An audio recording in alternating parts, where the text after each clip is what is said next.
अस्सलामु अलैकुम। उम्मीद करती हूँ आप सब खैरियत से होंगे।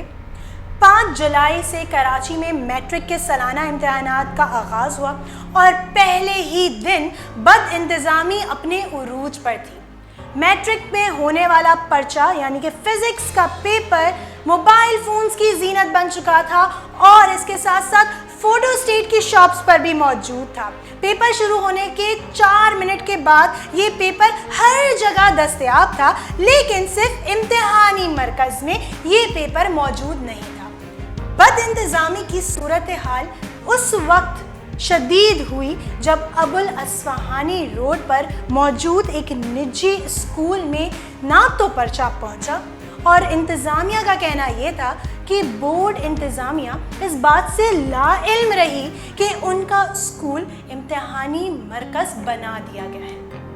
और ठहरे हमारे सईद गनी साहब जो कि सिंध के वज़ीर तालीम हैं, उन्होंने तो हरी झंडी दिखा दी और उनका एक बयान आ गया इस बद इंतज़ामी के मुतालिक कि भाई मेरा तालीमी बोर्ड से किसी भी किस्म का कोई ताल्लुक़ नहीं है, तालीमी बोर्ड मेरे मातहत नहीं है। तो वज़ीर तालीम साहब, आपकी पार्टी का कहना तो ये है कि 18वीं तरमीम के तहत सिंध गवर्नमेंट खुद मुख्तार है और तमाम सिंध के तालीमी इदारे सिंध गवर्नमेंट की जिम्मेदारी है।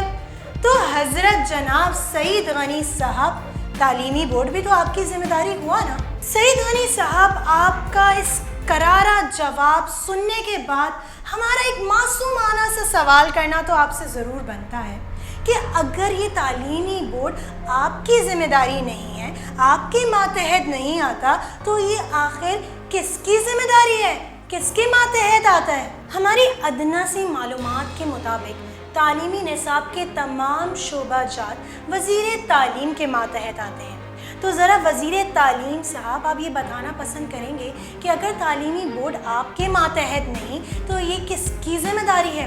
ये जो बद इंतज़ामी हुई है और तालिब इल्मों को जिस मुसीबत से गुज़रना पड़ा है, तो ये कौन ज़िम्मेदारी लेगा? मुस्तक़बिल में इन गफलतों का ज़िम्मेदार आखिर कौन होगा? क्या चाहते हैं आप? क्या अंदरूने सिंध की तरह कराची के स्कूलों और इम्तिहानी मराकज़ में गाय, गधे और भैंस बांध दिए जाएं? ये है हमारा तालीमी मेयार?